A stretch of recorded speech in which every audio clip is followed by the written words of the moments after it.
Hello and welcome to Game Changer. I'm Maryam Zia. Tonight we will be talking about India's inability to see its defeat at the diplomatic and military fronts.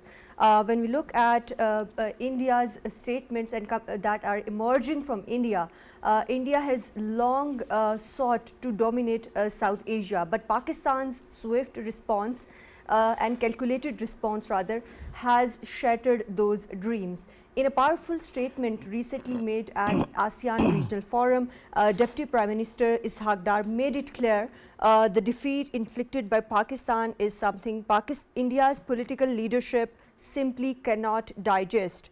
Although the battlefield has gone quiet after the ceasefire that was brokered by US, but India continues to resort to denial, propaganda and aggressive posturing. Pakistan has reminded the world of its sacrifices in, of course, in terrorism, and when we talk about this region, Kashmir Kashmir remains one of the key issues that needs to be resolved.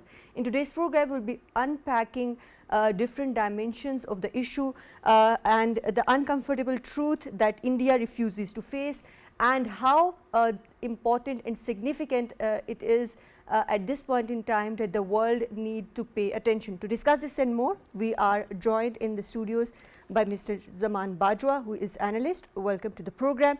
And we are joined online by defense analyst Major General retired Zahid Mehmood. Welcome to the program. We're also joined by former ambassador Mr. Baluch. Welcome to the program.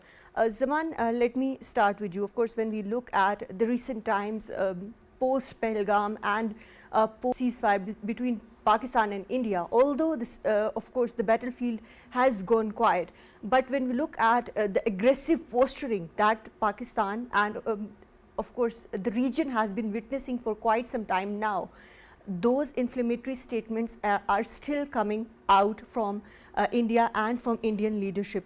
But when we look at Pakistan and especially at the statements that were recently made by Deputy Prime Minister Mr. Ishaq Dar at ASEAN Regional Forum, how do you think, especially when we talk about it in terms of internationalizing Kashmir issue? First of all, Maryam, thanks a lot for inviting me on your show. When you're talking about the Indian isolation on the diplomatic fronts, actually this isolation is now converted into humiliation. When you see the things which are emerging after the Banyan and Marsoom 4 days war, where Pakistan fought very bravely and Pakistan gave a very strong reaction to the Indian aggression. And now when you see the Indian isolation, it is because of India's aggressive behavior. First it started from Kashmir, now it transferred to Pakistan side and Asia, but now they're trying to reach out to the world as well. You have seen in the Canada, in USA, that is the aggressive behavior. Now they are getting the setbacks, and if you see in turn the Pakistan's behavior regarding Pakistan's diplomatic response, you have seen in the 4-day war, we gave an aggressive response, a very brave response to the Indian aggression, but we also keeping the strategic depth. We are not very proud of that, what we did with India. Obviously we are proud, but we are giving a very responsive behavior when in world very measured response. When there was some negotiation going on, Pakistan said that no, we gave a response to them, but if India wants a ceasefire and he stops attacking on us, so we are going in a ceasefire. And what you see the statement by the Ishaq Dar, actually after getting the very strong response which they was not imagining from Pakistan, but they got, the Indian army realized that they are not ready to face Pakistan, but there is a humiliation on the Indian political side. They are not ready to accept this defeat, and every some days there are the statements are coming towards Pakistan. Some of they are saying that we did 22 targets in Pakistan, but there is no reality. And you can see this thing on the world arena as well, what world community did with India in SCO. Of course. They didn't sign that document, the joint communique, because the world was able to see the lies of false Pahalgam operation. Of course, we know that. There are some questions regarding that communique. One thing, India didn't provide some reliable sources regarding the Pahalgam attacks, so that's why the member states of the SEO didn't accepted that. And other thing that India's evidence and credibility is not so much reliable that SEO countries can believe on that. So when we were very young in the schools, you saw listen some story regarding shepherd. Every day he comes there, the line is coming and line is coming. So it was India's narrative. Then every day he was just throwing the false narrative. Right, that's an interesting example, Zaman, when we compare the two. But let me bring in Mr. G.R. Baluch into the discussion. Mr. G.R. Baluch, like Zaman alluded to the narrative and of course the diplomatic offense, rather diplomatic success of Pakistan post Pahalgam attack, and of course post the ceasefire between both the countries. How does India's narrative management about the conflict, what's your take on this narrative management, especially when we talk about in terms of jingoism and propaganda, and how do you compare it with Pakistan's measured fact-based response? Thank you, Maryam. I think before I go on to this specific query, I think let's zoom out and see what is the direction, strategic direction of Pakistan. Pakistan had soon realized that now the world was entering an era of multipolarity. There'll be several centers of power. Therefore, it brought in the factor of what we call a strategic autonomy, and not the strategic autonomy in words, but actually strategic autonomy. How do you achieve it? One, try to be as self-sufficient as possible. We have been trying to. Then create those interdependencies which are mutually beneficial. But the most important and vital part of this multipolarity and multi-alliances is, and thereby the end product is the strategic autonomy, is that you should be credible.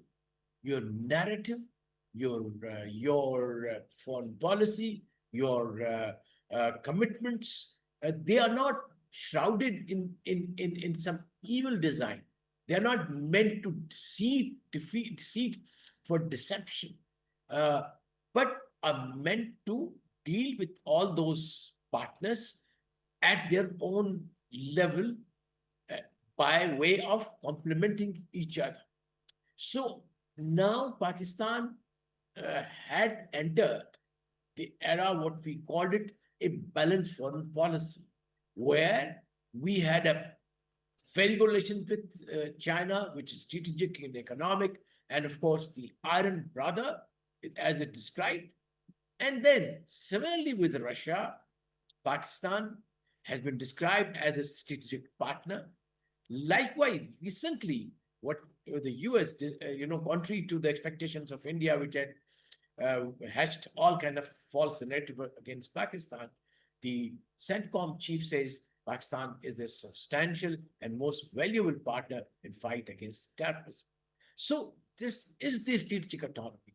This is called the multi-alliances. This is engaging positively, constructively, and credibly, most importantly, credibly, in a multipolar world with several centers of power. Coming down, Iran, we stood with Iran. We had good relations with Iran even before these crises, and very good relations with Saudi Arabia, despite the fact that they had the problems. And when it came to testing our principled foreign policy, whether it was war in Yemen or war in Iraq, we stood our grounds. So our foreign policy has been historically anchored into principles of what called interest of Pakistan, and also protecting the universally recognized principles of sovereign equality and non-interference into the other affairs of other countries. To the contrary, what India was doing in Canada, their officials have been accused of extrajudicial killing. What were their officials doing in US? What have they done in Pakistan? Several Sikh leaders have been killed. So, and also in this narrative after the Pahalgam, post Pahalgam, India was completely That all basing these its narrative. Right, you rightly pointed out that all these examples point out to the fact that Zaman also mentioned earlier and alluded to the fact that India has humiliated itself, not only isolated itself on the international arena, but humiliated itself. But coming back to our region and post Pahalgam attack, when we look at the situation, India tried to set a new normal. How do you see, how dangerous is it for the region at large, and how do you see that Pakistan challenged it in a way, not only successfully at military front but also at the diplomatic front? Out of its miscalculation and strategic miscalculation. Number one, strategic miscalculation number one, that if it attacks, Pakistan will submit, and that it is probably not prepared to respond. Pakistan immediately responded with plus in it. Then miscalculation number two. In fact, it should be one. What I'm saying, that Indian Air Force and Indian Army is capable of dominating the Pakistani army just because they have new 47 Rifles and they have the support of other people. So that was number one. So that myth was broken when Pakistan was able to down its six airplanes. And then not only that, but our Air Force challenged them that more than about 10 targets are on our radars. Either you go back, withdraw, or we are coming. And they had no choice but to withdraw. Then the third strategic calculation was the response of the international community. The international community did not buy its totally false narrative. I mean, they went to the extent of conquering Karachi and Lahore. I mean, they, of course, falsely, obviously, when, as they say, there are no legs to lie, to stand. So they had even a port at Lahore. So what to that effect? So I think a completely false narrative, a total chaos diplomatically, and most of all, as I said, most grievous strategic miscalculations about the entire war. War is another game. It is not a war that they play. Yeah, Baluch, I'll be circling back to you at that point, but now let me bring in Major General retired Zahid Mehmood into the discussion. General Zahid, when we talk about, of course, the strategic blowback and, of course, the military vulnerabilities that we witnessed of India, and especially when we look at the recent ASEAN, of course, regional meeting and the statement by Mr. Dar, do you think that the exposure of India's vulnerabilities at the international arena would be changing in how ASEAN and other regional forums and international community for that matter is going to be engaging with India in future? Maryam, thank you very much for the invite. There's no doubt that India is quite vulnerable today because that charade aura or the charade, the kind of a role which they have adopted, and by posing themselves being the main challenger to the main competitors of Washington and the West, that is no more there. Everyone understand that today India is a factor of destabilization in this region. Everybody understand that India is using proxies. India is using terrorism as the lead instrument of their policy. And this is not that I'm saying being a Pakistani. This is what is coming from United States of America. Once the courts implicated raw and government officials, those who were involved in the murder plan of Gurprat Singh. Then there is a report from the Five Eyes. Then there is a report of United Nations 2024, which very clearly indicates that there's a 76% increase in the hate against minorities, especially Muslims inside India. So this saffronized face of India is being understood and is being seen by the entire community. But of course, there are a lot of economic interests. Still, there are a lot of economic interests of all the countries with India. they might be giving them a little bit of preference. But as far as their past, considering their past record, and especially in the recent past, the use of force, and especially the use of the proxies and use of the non-state actors and gangs also, including gangs and all kind of illegal spectrum, the economy attached with the illegal spectrum, use of that economy, that is being seen with concern by the international community. And of course, now they'll be very conscious while dealing with India. And now they can understand that Pakistan is a source of a stabilization, a natural stabilizer in the region, with which they want to keep, would like to be attached with this country, with Pakistan, because they understand that this is a meaningful country whose military has delivered, who the entire nation has rather delivered. The unbounded resolve which has been demonstrated by Pakistan, that is being observed by the world, and that is going to be respected. We must understand that the nations, especially the West, they work with the national character. They always observe the national character. And in this Pahalgam, this has given us opportunity to demonstrate the real national character. Right, and Jana Zahid, that leads me to my next question, that is that since you mentioned about the trans-boundary terrorism, and Pakistan kept on highlighting about trans-boundary terrorism by India in the past as well with evidence, do you think at this point in time the world is more receptive to Pakistan's evidence based facts regarding terrorism that has been emanating from India? See, this is 21st century. At least they understand that whatever Pakistan is crying about, being the victim of this terrorism, that is a fact on ground.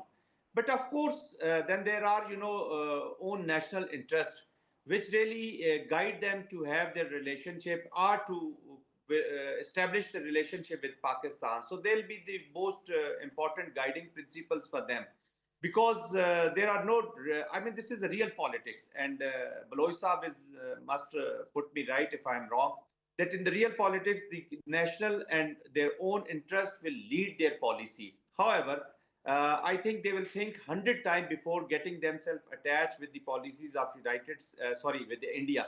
And that is evident that India has tried their best to name Pakistan in Quad, in SCO, in BRICS. So Pakistan, they were unable to, implicate Pakistan, or they were unable to make other countries. They were unable to compel them to put Pakistani name attached with the whatever has happened in Pahalgam. Yes, as an act of terrorism, as an act of for the loss of the lives, even Pakistan has condemned whatever is happening in Pahalgam. Though Pakistan is very certain that it was a false flag, and the hands of Modi hands are red with the blood of these people. So there's no doubt, and everybody understands that. But that is how we can assess that countries will not like to associate themselves with India on this, which was not like this in the past. So of course they're avoiding to stand with the Indian stance, and they are praising Pakistan, especially the strategic the strategic patience which Pakistan has shown in this conflict, and the control of escalation was totally in the hands of Pakistan. Though the control was with us, but again we have shown the restraint. So this is a beautiful combo of restraint and resolve. This is how a nuclear power should behave, and that is the bigger understanding at large by the world, that Pakistan is a country which has shown restraint and which has shown resolve.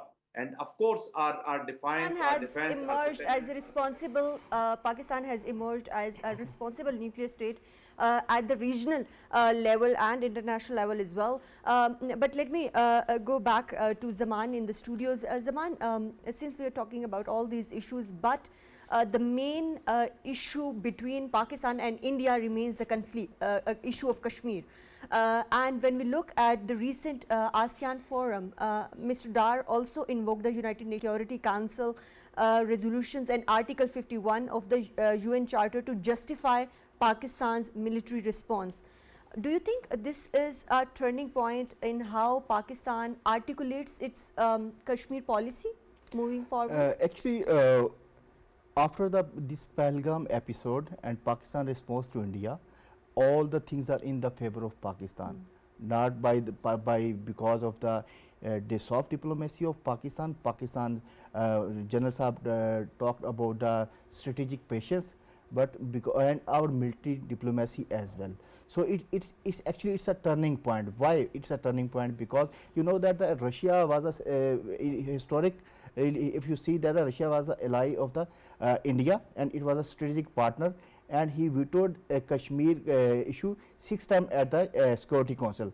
But right now, when you see that the after this Pahalgam episode, he didn't give a statement, and in case when Pakistan delegation after this Pahalgam episode went in the important capitals of the world listens us. World believes us and our narrative. What we are saying that the Kashmir dispute must be resolved according to the wishes and the concerned union resolutions. So when we talk like this, actually we have to play smartly. The situation is favoring us. We have to show the strategic patience, and we can get the example of the China and Taiwan conflict. You know that the China can get Taiwan within 2 hours, but they are showing their strategic patience. You can get another example of the Azerbaijan and Armenia. Azerbaijan was much stronger than to the Armenia, but they shown their strategic patience, and when they were economically stable, when they were diplomatically stable, then they attacked on Armenia and they got the Nagorno-Karabakh, and this conflict was over. Now Pakistan, we have to convince the world that India have a false narrative. He is an aggressor, and he occupied the people of Indian occupied Kashmir against the visions of the people. And of course, Zaman, you have rightly pointed out that since Pakistan has gained momentum, but Mr. G.R. Baluch, the main question and catch-22 remains that how does Islamabad and Pakistan sustain this momentum when we talk about diplomacy? Because, and also I want to take on, do you think that Pakistan has challenged ASEAN's neutrality with its assertive diplomacy? When we look at the recent statements of Deputy Prime Minister Mr. Ishaq Dar? Yeah, see, Pakistan's sustainability, I think most important word that you used was sustainability. I think, and that is the key. Whatever we do, especially whether it's diplomacy or it is development or it is any other initiative as a public policy. So I think that is where we are trying to anchor our foreign policy on principles, which I mentioned earlier, on multipolarity, on alliances based on good faith, based on principles, established international principles. The relationship should not be with A in order to be able to oppose B. What was caught, what was for sure meant for China to be opposed. So India readily went there. So I think for sustainability, we have to keep this momentum in the sense of engaging the world, keeping our narrative focused on our aim to achieve peace, first of all, in South Asia, but peace based on principles. And those principles are that all those disputes, which are the root cause of the conflict, have to be resolved, and have to be resolved in accordance with the people's wishes, that is Kashmir people, Kashmiri people, and according to the resolution of the United Nations. So I think Pakistan has now becoming a voice of reason, a factor of stability in the region and beyond. And of course, one of the biggest advocates, along with its other friends that we talked about, the greater alliance between Pakistan, China, SCO countries, Turkey, to advocate for a rule-based global order. That is actually, that is where the solution of this chaotic world and almost a world order which is at the verge of being broken apart by aggressors like India and Israel. So I think Pakistan is perceived as a stability factor, a country which is supporting the rule-based, because that is the only way this world can really prosper. So I think Pakistan should continue with this emphasis on rule-based diplomacy. It must keep on emphasizing the peaceful resolution of all the disputes among the states, and especially with this region, the Kashmir issue, and most importantly, the new issue which has been raised by India, that is a very dangerous one, that is weaponization of water. That has to be opposed. I think the world has heard about it and they have supported us. But I think this is where I think our biggest challenge would be, that we must not allow India to set this precedence. Although they have already violated certain provisions, that it says uh, that even threat of use of water as a weapon of war is a crime against humanity. So I think we have to take India to hold India responsible for this, hold India accountable for this, even psychological threat that they have given their statements. Obviously, they cannot implement that. Already we have said that's our red line. It will be an act of war. But we are hoping that India, a better sense will prevail. And so I think we have to articulate our positions on Kashmir, on Indus Water Treaty, on stability in the region, and multipolarity, and a strategic clarity and strategic autonomy. Yes. Of course, rightly pointed out, and Pakistan did raise all these issues when we look at a recent ASEAN regional forum. When we look at the statements coming out from the regional forum from Deputy Prime Minister Mr. Ishaq Dar. But General Zahid, when we talk about Pakistan being the voice of reason, like Mr. Jia Baluch alluded to, what's your take on India's linking of Kashmir's movement and resistance to terrorism, and how do you think that this is hindering the global understanding of Kashmir issue and global understanding of right of self-determination of Kashmiris? Maryam, India is facing a lot of problems. Especially, there are many freedom movements which are getting traction. Of course, this movement, Kashmir movement, has gone now, is more in the hands of the youth of the Kashmiri people, you know. And once the moments are with the youth, these are really very threatening for the country itself. So probably because of that, they wanted to create a smoke screen of terrorism. And behind that smoke screen, they want to hide their own lead instrument of their policy, that is the terrorism itself. They are, for a last, you know, since 2014, once this butcher of Gujarat has taken over as the prime minister of this country, which used to claim being the biggest and a large secular country with the huge democracy. But there's no democracy in this country now. There's no secularism. This has become a saffronized, based on the hate ideology, using the policy of hate and domination and blood. So this has become a pure Hindutva application. It's not it's a Hindu Zionism is at the peak. And I don't call them leaders. Primarily, these are the political terrorists who are using these proxies as a lead instrument of their policy. Now, you know, there are pressures in the next slide states also. Today, or probably a few days back, Maharashtra also approved a law. These are the draconian laws against the minorities. We are seeing, you know, the eviction of the people from the forest areas.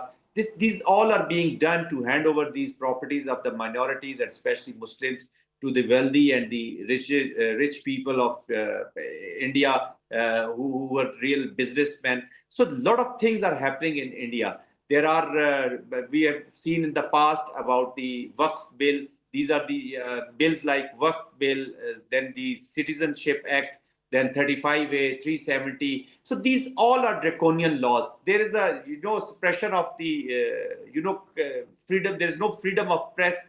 You cannot go to all parts of India, even international. Few weeks back, they banned the sites of the writers, you know. So these are the credible agencies which were in a position to, you know, give the true picture of that country. So this is a deep state This is the application of a deep state, and there's a lot of pressure. So primarily, as I said, that they wanted to hide their own use of proxies. Now they have spent, they were spending around $72 million to support 700 to 800 militants of Fitna Hindustan and Balochistan. They've spent $9 million for collaboration of these people. So these are things which Pakistan has those evidences. They're using the raw. There is a council of 24 members which is monitoring whatever is happening in Balochistan and Khyber Pakhtunkhwa. They're spending money in around $55 million to scuttle the CPEC projects, to scuttle Chinese. What all happened in Karachi in the consulate against the Chinese. So there are confessions. These are not rhetorics which I am telling you. These are the confessions of different Fitra al-Khawarij people, those who were involved in it, then from the people from Fitra al-Hindustan, I'm talking about BLA, BRA, people, their leadership is found in the hospitals of New Delhi for their treatment, So these are now, in the daylight, people are seeing all this. And then there's a big claim and hubris approach of their leadership, people like Doval. So what I want to say is they want to, they want to hide their own, this hybrid application, this proxies use, and they're using the soil of Afghanistan because they have the advantage of plausible deniability in that. But everybody understands this is 21st century. Of course, we understand all those dimensions, and keeping all those dimensions in mind, how can Pakistan use its counter-terrorism record, that is more than 80,000 lives lost, and the economic losses of more than 150 billion, to counter the Indian attempts at framing Pakistan as a sponsor of terrorism? What do you think? What do you suggest, General Zahid? I think, Maryam, I think it has to be an all-pronged strategy. We need to have a strong political strategy which includes the whole of a nation approach, and entire political leadership should stand behind that policy. Then we should have, aggressive diplomatic maneuver. Look, in the past, the military has brought you with a very good notion of victory, which has already supported you to have a better position on the table. Once the negotiations have to take place, or even the understanding by the international community, our diplomatic corps has done a wonderful job, and that military victory has also brought a lot of advantage to our diplomacy also. So we need to have an aggressive diplomacy. We need to establish our case bilaterally, multilateral, at the multilateral forums also, and especially at the regional level, because we have convergence of a lot of interest. Convergence with China, with Russia, with Central Asian countries, with Turkey, with even with the America, USA, because the threat which is emanating from Afghanistan, which is being supported by India, they are also supporting the ISIS, ISIL, and there is a collaboration of all these banned organizations in Afghanistan. So even if they are paying money to Tehreek-e-Taliban, our Indians are through the illegal spectrum. They are paying money to the Fitra al-Hindustan. At the end of the day, it is being distributed, distributed among all the factions, all the banned organizations which are emanating threat to the West and even United States of America. So we have a lot of convergence of interest, and there is a recognition by United States also, as Mr. G.R. Baluch was speaking about the General Kurela's statement, Commander. Let me bring in Mr. G.R. Baluch into the discussion, General Zahid. General Zahid, since Mr. G.R. Baluch, since General Zahid alluded to the significance of regional forums and of course how Pakistan can leverage its relations with its allies and friendly countries. When we look at India's leadership, it is still clinging to the propaganda and jingoism. How do you think this has damaged India's credibility at regional forums like ASEAN, SCO, and how can Pakistan empower itself when we talk about such regional forums and of course strengthen its ties with the neighboring countries? Yes, Maryam, I think it's a very important question. Do we want to play a zero-sum game? No, we won't do that. What we would do is, actually instead, is to play that positive role. Stay faithful to the programs.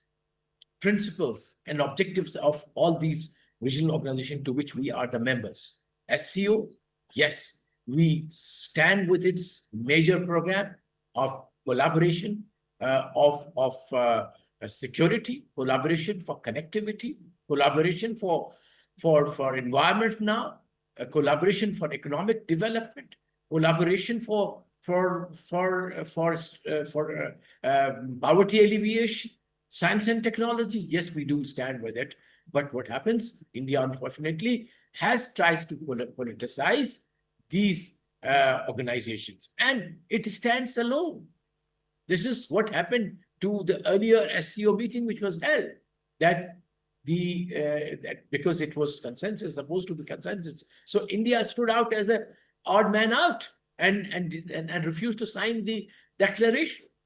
So likewise, I think we have to continue to remain engaged with these organizations, to be honest with their and to be faithful to their objectives. And we should strengthen those elements of our power, national power, which will ultimately tell upon and would strengthen our diplomatic voice, because diplomacy is actually the reflection of your internal strength. So Pakistan has proved it, and I think we should continue to do that. And I'm hopeful that Pakistan has, the way it has attained that level and status of a responsible and a credible medium global power, I think we should continue to be on that course. And we are hopeful that our diplomacy, our military diplomacy, our diplomacy otherwise, and our internal economic development will be in sync, so that this newly acquired status has to be maintained, not only maintained, but is further strengthened. And then we talk to India or any other threat that we might be faced with strength. And it is strength which really matters. We cannot deny that fact in this, not even today's, but since the inception of the interstate system, the global system that we have, that ultimately it is your internal power which matters. It's your internal cohesion, internal unity, which alhamdulillah we have been able to have it, and a visionary leadership with motivated people with us, and no disruptions, and an economic agenda in front of us, an agenda of peace, coexistence, and fairness all over the world, and for our sense. Yeah. Right. Thank you very much, Mr. G.R. Baluch, for joining us in today's program. Thank you very much, Major General Retired Zahid Mehmood, for joining us in today's discussion and for your valuable input. Zaman, when we look at, of course, this situation, and like earlier we discussed about the Kashmir issue, let's talk about the international legal frameworks and what mediation frameworks are available when it comes to international mediation on Kashmir issue, especially when we know that now the Kashmir issue is internationalized. How can Pakistan reactivate those stakeholders or those forums at this point in time? Maryam, when you see the recent current regime in India, it is one of the worst and weakest in last 15 years. That regime and their diplomacy is full of differences, hypocrisy and confusion. So we have to get benefit from this situation. We have to plead our case in the world arenas. We already submitted the evidences regarding the Indian involvement in the terrorism, and as well as there is a very solid case of Indian occupied Kashmir in the world arenas and world forums. The need is that we are doing very well on diplomatic levels. Our government sent their representative in the world capitals regarding this case, but we have to also engage the people to people contact. We bring the like-minded and insane voices from India, sane voices from the India as well. That we have to realize the world that Kashmir is basically a nuclear flash point. If there is some war-like situation between India and Pakistan, that will disturb not only the peace of Asia, but it will disturb the peace of the world. When we will talk about that, also India just going to withdraw from the Indus Water Treaty. Yes. So in response, we have to go out from the Shimla Accord, because when will Right, go? but we have also seen the Permanent Court of Arbitration's supplemental award that was in favor of Pakistan. But coming back to my question earlier on the issue of Kashmir, we know that of course India unilaterally abrogated Article 370 and 35A and held illegal elections in Indian illegally occupied Jammu and Kashmir as well. Do you think such steps by India, of course they contradict the international law, but how do you think that this disrupts Pakistan's diplomatic narrative that you alluded to earlier? Actually, these things actually strong Pakistan narrative. Why? I can give you some points that when we talk about the Pakistan want to be resolve this according to the concern UN resolution, but in response, India just abrogated Article 370 and 35A. It's mean that it's not serious with the matter. Actually, he is the aggressor. He is the occupier. And actually he is snatching the basic rights of the people of Indian occupied Jammu and Kashmir. So this situation is in favor of Pakistan, but we have to plead our case, we have to present our case, what kind of effects are putting on the lives of the common people because of these articles. Why? Because actually India is bringing demographic changes in Indian occupied Kashmir. Actually it is changing the ethnic values, in the cultural values. So we have to put these things, and we have to bring human stories which are of the Indian occupied Kashmir people, which is affected by this conflict. And Zaman, how should Pakistan engage diplomatically to sustain this momentum, especially when we talk about Kashmir issue? What are some of the strategic policy recommendations? Actually, one is that I earlier mentioned that the strategic patience.